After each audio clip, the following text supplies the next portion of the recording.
समरावता मामले में इस वक्त की सबसे बड़ी खबर निकलकर सामने आ रही है कि एसडीएम अमित चौधरी को एसटी आयोग ने कहीं ना कहीं इस मामले में दोषी माना है और राज्य सरकार और जिला प्रशासन को 30 दिन में इसका जवाब देने के लिए नोटिस भी भेजा है। दरअसल ये उपचुनाव के दौरान जो समरावता में हिंसा भड़की उसमें कहीं ना कहीं प्रशासन का जिस तरीके से शुरू से ही आरोप लग रहे थे कि एसडीएम अमित चौधरी ने जबरन मतदान का बहिष्कार जो कर रहे थे लोग उनका मतदान करवाया था और इसी मामले को लेकर एसटी आयोग जो जांच करने के लिए यहां पर आया था उसमें कहीं ना कहीं बड़ा अपडेट इस वक्त जो है वो सामने आ रहा है। जो एसटी आयोग के सदस्य थे निरुपम चकमा, जिनकी 6 सदस्यीय टीम जो है वो समरावता गांव के इस प्रकरण की जांच करने के लिए आई थी कि आखिर ये पूरा मामला कैसे हुआ। इसमें कहीं ना कहीं जो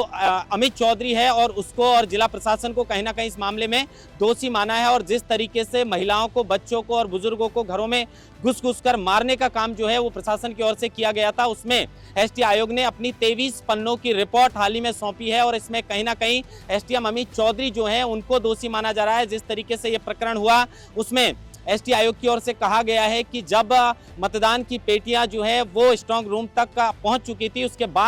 उसके बाद भी प्रशासन को उन रास्तों को बंद करना था या नेट बंदी करनी थी ताकि वहां पर भीड़ को बढ़ने से रोका जा सकता था, लेकिन उन्होंने उसके बजाय जो है वो वहां के समरावता गांव के लोगों के साथ मारपीट की और उसके बाद ये पूरी जो हिंसा फैली है उसमें कहीं ना कहीं प्रशासन का हाथ बताया जा रहा है। बड़ी खबर है इस वक्त एसडीएम अमित चौधरी को थप्पड़कांड मामले में एसटी आयोग के सदस्य निरुपम चकमा की जो 6 सदस्यीय टीम जो है वो समरावता का दौरा करके गई थी, जांच करके गई थी। उन्होंने अपनी 23 पन्नों की रिपोर्ट सौंप दी और सरकार और जिला प्रशासन से, राज्य सरकार से इस मामले में 30 दिन में नोटिस का जवाब देने के लिए कहा गया है। दरअसल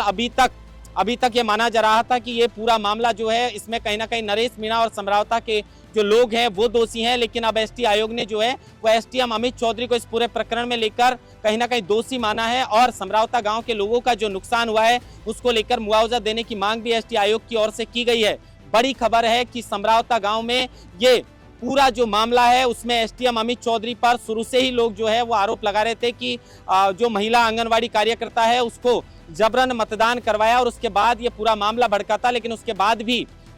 भी मतदान की जो पेटी है, जो ईवीएम मशीन है वो स्ट्रांग रूम तक पहुंच गई थी, लेकिन उसके बाद प्रशासन ने सजगता से काम नहीं लिया और जहां पर नेट बंदी करने की जरूरत थी, जहां पर उन रास्तों को रोकने की जरूरत थी, बैरिकेडिंग करने की जरूरत थी, जहां से ये भीड़ लगातार समरावता की ओर पहुंच रही थी। जिस तरह नरेश मीणा के ऊपर आरोप लगे थे कि उन्होंने भीड़ को बुलाया है, उकसाया और भड़काने का काम किया और उसके बाद ये पूरी हिंसा फैली है, तो कहीं ना कहीं इस पूरे मामले को लेकर एसडीएम अमित चौधरी और जिला प्रशासन को एसटी आयोग की ओर से दोषी माना है कि उन्होंने जो चीजें करनी थी वो नहा करके और वो काम किया है जिसके समरावता गांव के लोग हैं उनके साथ में अन्याय हुआ है और कहीं ना कहीं उनमें महिला, बुजुर्ग और जो बच्चे हैं उनको मारने का जो काम, पीटने का जो काम जो है वो प्रशासन की ओर से किया गया था, उसमें अब एसटी आयोग की ओर से ये फाइनल रिपोर्ट जो है वो सौंप दी है। बड़ा अपडेट और बड़ा बदलाव इस पूरे मामले में अभी फिलहाल एसटी आयोग की इस रिपोर्ट के बाद सामने आया है कि एसडीएम अमित चौधरी को इस मामले में कहीं ना कहीं जो है वो राष्ट्रीय जनजाति आयोग के जो सदस्य हैं निरुपम चकमा, उन्होंने जो रिपोर्ट सौंपी है उसमें कहीं ना कहीं एरिया मजिस्ट्रेट जो अमित चौधरी थे, जिनको नरेश मीणा ने थप्पड़ मारा था और थप्पड़ मारने के बाद ये पूरा प्रकरण हुआ था, उसमें एसडीएम अमित चौधरी को ही कहीं ना कहीं एसटी आयोग ने जो है वो इस मामले को लेकर दोषी ठहराया। इंतजार इस बात का रहेगा कि अब इस पूरे प्रकरण में पूरा खेल बदल चुका है, क्योंकि फिलहाल की जो खबरें सामने आ रही हैं, 23 पन्नों की जो रिपोर्ट सौंपी गई है उसमें जिला प्रशासन और राज्य सरकार के ऊपर